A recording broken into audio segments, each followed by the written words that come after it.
নমস্কার সবাই কেমন আছো সবাই আশা করতেছি সবাই ভালো আছো। আজকে সরস্বতী পূজার সেকেন্ড পার্ট ভিডিও নিয়ে তোমাদের কাছে আইসা পড়ছি। এখন বাজে ওই সকাল 6টা, মানে আগের দিন তো ক্লাবের পূজাটা তোমাদের কাছে শেয়ার করলাম, এটা পরের দিনের ভিডিও। যেহেতু পঞ্চমী 2 দিন আসছিল, তো পরের দিন সকাল 9টা পর্যন্ত আসছিল। তো আমি ভাবছি যে সকাল সকাল মেয়েটারে স্নান টান করায় পূজা করাইতে নিয়ে যাবো। তো আমরা আজকে যাবো এক বৌদির বাড়িতে, পূজা আছে। পূজা কইছে তো 5:30টার সময় আরম্ভ হইব, জানি না আরম্ভ হয়েছে কি না। আমরা তো উঠতে উঠতে একটু দেরি করে ফেলেছি, এখন ওই 6টা মতন বাজে। তাড়াতাড়ি স্নান করে এখন বাইরে যেতে লাগবো। তো দুইজনে স্নান টান করে বাইরে রাস্তায় দাঁড়াইছি। আর রাস্তায় আসার পরে যে অবস্থা দেখো, বান্দরের ঝাঁক যেতেছে, মানে এত বান্দর আমার বাপের বাড়িতে। আর ঠিক সকালবেলার সময় এরকমভাবে বান্দর, মানে রাস্তা জুইরা থাকে, মানে শুধু সকালবেলা না, যখনই মর্জি হয় তখনই রাস্তায় এসে এইভাবে সব হাঁটতে থাকে। তো মেয়েটারে নিয়ে একা একা যাইতে আমার ভয় লাগতেছিল। তো পাশের এক, মানে পাশের বাড়ি একজন যাইতেছিল রাস্তা দিয়ে, তো মা কইলো যে ওর সাথে যা গিয়া, মানে একটু দূর তো বৌদির বাড়িটা, তো ওর সাথেই যাইতে লাগবো। বান্দরগুলোর দেখা তো আমার ভয়ে এক পাও আগে বাড়াইতে পারতেছি না, কারণ এই বান্দরের সাথে আমার ছোটবেলা অনেক কাহিনী আছে যেটা কিনা ভয় লাগে। তার লেগে মেয়েটার নিয়ে আর আগে একা একা কইরা গেলাম না। তো ওই পাশের বাড়ি একজন যাইতেছিল, ওর সাথেই গেলাম বৌদির বাড়ি অবধি। আর কইলামই তো, কইছে 5:30টার সময় ব্রাহ্মণ আসবো। আমি ভাবছি একটু দেরিই করবো, কিন্তু গিয়া দেখি না, অলরেডি ব্রাহ্মণ আইসেই পড়ছে। আর আমি মেয়েটার বই, ভোগের বাটা সব কিছু নিয়ে এসেছিলাম ওই চাদরের নিচে করে, কারণ যে বান্দর যদি ওগুলা দেখে সব নিয়ে যে বইয়া। তো কোনো রকমে নিয়ে এখন বৌদির বাড়িতে আয়সা পড়ছি।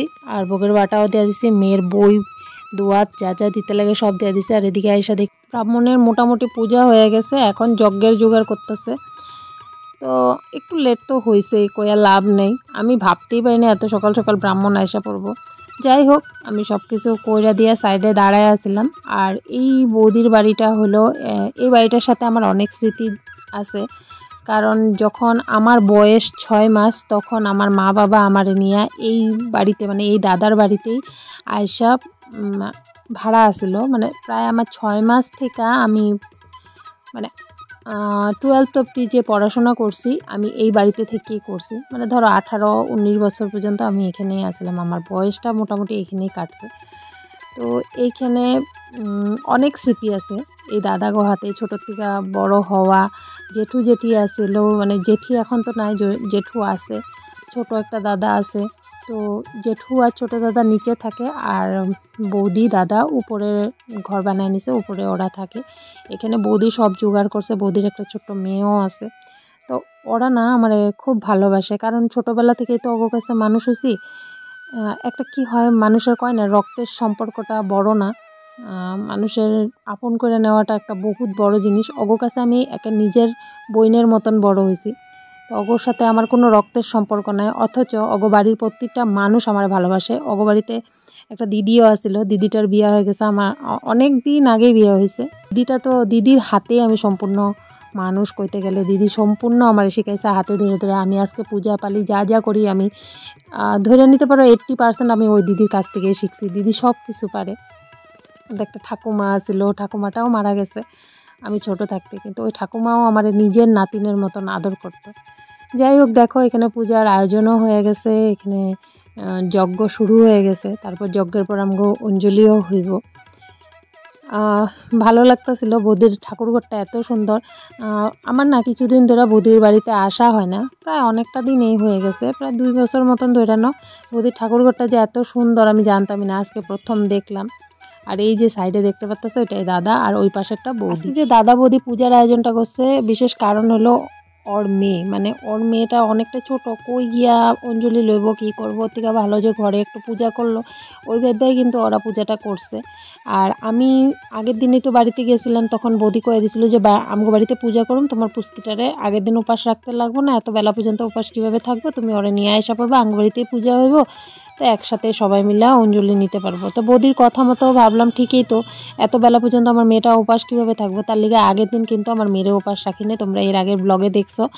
তো আজকে সকাল সকাল 6টার সময় পূজা হয়ে গেলে বাচ্চা পোলাপনের এত কষ্ট হইব না, ওই ভেবে আমি কিন্তু ওরে আগের দিন উপাস রাখিনি। এখন পূজা কমপ্লিট, আর আমরা সবাই মিলে এখন অঞ্জলি নিয়ে নিতেছি।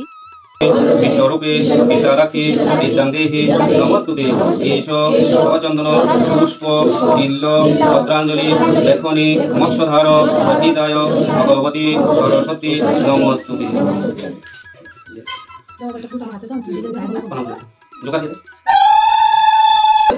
देवी स्वराज सारे उज्जुग शोभित मुक्ता धारे हीना रंजित पुस्तक हस्ते भगवती भारती देवी नमस्ते। এখন আমগো অঞ্জলি নেওয়া কমপ্লিট। এদিকে যজ্ঞ ঠান্ডা করতেছে ব্রাহ্মণ ঠাকুর। তারপর সবাই প্রসাদ নিয়ে নিজের নিজের বাড়িতে আমরা যাবো গিয়া।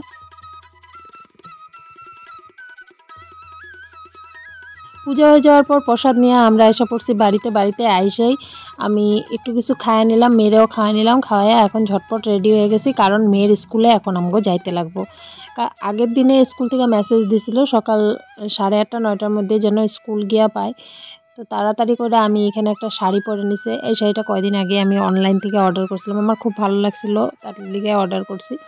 আর এটাই আমি এখন পরে নিছি। আর আমার মেয়েরে দেখো মেখেলা চাদর পরাই দিছি। এই মেখেলা চাদরটা মধুর মা আমার মেয়েরে সরস্বতী পূজাতে গিফট করছে, মানে মধুর লিগা আনতে গেছিলো দোকান থেকে। তো দেখে এত পছন্দ হয়েছে, ও কইলো যে তোমার মেয়ের লিগা আমি একটা নিয়ে এসি। আর আমার মেয়ে তো মানে মেখেলা চাদর পায়ে কি কমু, খুব খুশি। ওরে সুন্দর করে সাজায় দিছি। আজকের দিনটাতে প্রতিটা মেয়ে খুব সুন্দর করে সাজে শাড়ি পরে মার। আমরা তো এটাই করতাম, কিন্তু এখন তার বাচ্চারা ওইভাবে পরে না। তবে আমার মেয়ে তো এই ফার্স্ট টাইম মানে খুব শখ করে মেখেলা চাদর পরছে। আমিও খুব খুশি ওরে সাজাইয়া।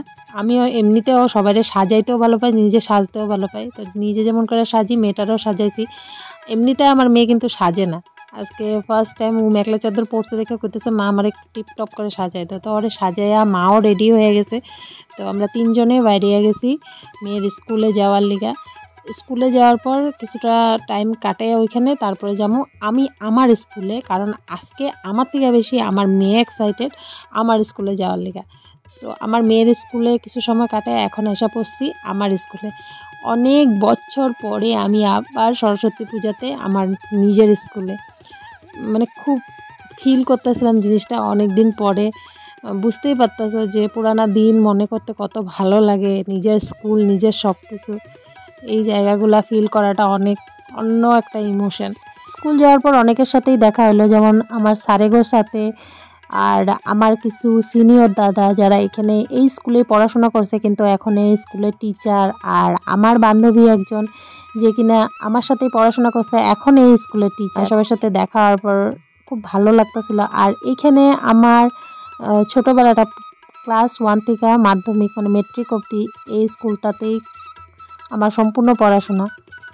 খুব ভালো লাগতেছিল সব কিছু দেখে, ওই পুরানো দিন সব কিছু মনে পড়তেছিল। আর এখানে তো আমি একটা স্টুডেন্ট হিসাবে সবার কাছে আদর পাই। আর আরেকটা পরিচয় বিগত 1 বছরে বা 1.5 বছরে হয়েছে, যে কিনা আমি আমার স্বামীর দ্বারা এই পরিচয়টা পাইছি। হ্যাঁ, অবশ্যই আমার দ্বারা আমার স্বামীরে সবাই চিনে, কিন্তু আমার স্বামী যে যুদ্ধটা করছে ব্লাড ক্যান্সার নিয়ে, ওর দ্বারা আমি এখানে আরেকটা পরিচয় পাইছি। যাই হোক, সবার কাছে এখন আমি অন্যরকমভাবে সবাই আমাদের দেখে, অন্যরকমভাবেই কথা কয়, কারণ আগের সময়টার সাথে এখনের সময়টা অনেকটাই পার্থক্য আছে। সেই যাই হোক, ওইখানে গিয়ে আমার আরেক বান্ধবীর সাথে দেখা হলো। ওই দেখো আমার পাশে বসে রয়েছে, আমরা সবাই প্রসাদ খাওয়ার লেগে বসে রয়েছি। সরস্বতী পূজার পর সবাই প্রসাদ খামো। আর প্রতি বছর আমরা যখন ছোটো ছিলাম না, তখন হয়তো সরস্বতী পূজাতে খিচুড়ি, কিন্তু গত 2 বছর ধরে নাকি এখানে পোলাওর আইটেম করে। সে যাই হোক, আমার যে বান্ধবীর কথা কইলাম এই স্কুলের টিচার, ওই আমার আগের দিন হোয়াটসঅ্যাপে মেসেজ করলো যে কালকে আসিস, তোর সাথে দেখাও হইব আর পূজার প্রসাদও নিবি। তো ওই বলে আইছিলাম আর কি। তারপর প্রসাদ টসাদ খাইয়ে এখন বাইরে গেছি ঘরের উদ্দেশ্যে। সারাটা দিন স্কুলে কাটালাম, এখন বাজে ওই প্রায় 3টা মতন। সারাদিন স্কুলে কাটালাম, স্কুলে থেকে ওই পুরানো দিনগুলো মনে করে খুব ভালো লাগলো, সবার সাথে দেখা হলো। সারাটা দিন কাটায় এখন যাই বাড়িতে গিয়ে আবার আরেক জায়গায় যেতে লাগবো। মানে আমার আজকের দিনটা এতটাই ভালো, মানে শুক্লপঞ্চমীর দিন সবার তো অনেক রকমের ভালো ভালো কাজ করে। আজকের দিনে আমার পিস্তাতো দাদাও নিজের নতুন ঘরে গৃহপ্রবেশ করছে, ওইখানেও নিমন্ত্রণ আছে। তো বাড়িতে আইসা দেখো আমি আর ড্রেস চেঞ্জ করি না, এতটা মানে ক্লান্ত লাগতেছিল আমি, শরীরটা তাড়াতাড়ি আইসা বিছানায় শুয়ে পড়ছি। তো মেয়ে কইতেছে যে আমি আর মেখলা চাদর পরব না, আমার খুললা দাও। ও খুললা নিছে নিজের ড্রেস, আর মা কইতেছে আর ড্রেসটা ছাড়া কী করবি, চল এইভাবেই যাই দাদার বাড়িতে। তো মার কথা শুনে আয়সা পড়লাম, যাই দাদাগো বাড়িতে। আর এই দেখো বাড়িতে মানে দাদার বাড়িতে আয়সাও পড়ছি। আর দাদারা যেহেতু অনুকূল ঠাকুরের দীক্ষিত, খুব সুন্দর করে ঠাকুরের আসনটা সাজাইছে। আর এইদিকে হয়েছে বিষ্ণু পূজা, আর ভিতরের দিকে হয়েছে ব্রহ্মা পূজা। আর দাদার ঘরের ইন্টেরিয়রটা এত সুন্দর হয়েছে, আমি খালি তাকায় রয়েছি, এত সুন্দর হয়েছে, খুব সুন্দর করে বানাইছে। এখনো কাজ কমপ্লিট হয় নাই, মোটামুটি ঘরটা কোনো রকমে কইরা শুধু গৃহপ্রবেশটা করছে, তারপরে বাদবাকি কাজগুলো করব। আমরা স্কুল থেকে এসেই সাথে সাথে দাদাগো বাড়িতে গেছি, তখনও দাদারা দুপুরে খাওয়া দাওয়া শেষই হয় না। তারপর কইতেছে চল আমগোর সাথে ভাত খেয়ে নিবি। আমি কইছি না দাদা, মাত্র স্কুল থেকে খাওয়া দাওয়া করেছি, এখন আর পেটে জায়গা না ভাত খাওয়ার মতন। তারপর দাদা বললো তো এখন খালি না, ঠিক আছে তবে প্রসাদটা খা, কিন্তু রাত্রে মিস করবি না, রাত্রে কিন্তু আসতে লাগবো, অনেক বড় করে কীর্তন হইব। তারপর আমি বললাম দেখে নি, সারাদিনে এতটাই ক্লান্ত, রাত্রে আসতে পারি কিনা জানি না। কিন্তু দাদা রাগারাগি করতেছিল, তুই যদি না আসস কথা খারাপ হইব। আর দাদা এমনিতেও মানে মানে উনি যেটা কয় ওনার কথা মানতে লাগবে, ওইটাই হলো কথা। তো যাই হোক, আমরা প্রসাদ টসাদ খাইয়া এখন বাড়িতে যাবো গিয়া। বাড়িতে আসার পর অনেকটা টাইম ঘরে কাটাইছি, মানে ঘুমাইছিলাম একটু। তারপরে ড্রেস ট্রেস চেঞ্জ করে নিছি, মানে শাড়িটা খুললা নিছি, খুললে আবার আইসা পড়ছি ক্লাবে। আর ক্লাবে আইসা দেখো এদিকে মানে নাচানাচি হইতেছে, মানে বাচ্চারা ছোটো ছোটো বাচ্চারা একটু একটু নাচ করবো আর কি কইতেছিল, মাইকে অ্যানাউন্স করে, ওই ফুর্তি আর কি, বুঝো না, আজকে সরস্বতী পূজার দিনটা আছে, বাচ্চারা একটু আনন্দ করে নেয়, ওই বুঝলা ক্লাবে একটু আনন্দ ফুর্তির আয়োজন করছে। তো এখানে ওরা ধামাইল নাচতেছিল, তা আমারও ডাক দিল, আমিও গিয়ে একটু নাচলাম, ভালোই লাগতেছিল। একটু নাচানাচি করলাম, আনন্দ ফুর্তি করলাম। তারপরে এইভাবেই আনন্দ ফুর্তি করে ঘরে এসে পড়লাম। আর দাদার বাড়িতে তো যাওয়াই হলো না, যতই ক্লান্তি থাক যাই থাক, একটু আনন্দ করার সময় হলে না সব ক্লান্তি দূরে জায়গা। কিন্তু এই দেখো দাদার বাড়িতে রাত্রেবেলা যাইতে গেছে, কিন্তু ওইখানে আর যাইতে ইচ্ছা করলো না, আর গেলামও না। আর এদিকে দেখো আমার মেয়ে নাচতেছে, ওর খুব ইচ্ছা নাচবো, তার লিগা ওর একটা গান চালায় দেওয়া হয়েছে। আমি তো কপিরাইট আসবো দেখা গানটা আমি তোমার কাছে শেয়ার করতে পারলাম না, তবে নাচটা ওর শেয়ার করলাম। এরপরে আরও অনেক নাচ টাচ হয়েছে, আমি ওগুলো আর দেখাতে পারলাম না, কারণ ব্লগটা অনেক বড় হয়ে যাবো গা। তো আজকের ভিডিওটা এখানেই রাখলাম, আশা করি তোমাকে ভালো লাগছে। যদি ভালো লাগে অবশ্যই একটা লাইক করবা, কমেন্ট করবা। দেখা হবে নতুন একটা ব্লগ নিয়ে, ততক্ষণ সবাই ভালো থাকবা, সুস্থ থাকবা, টাটা।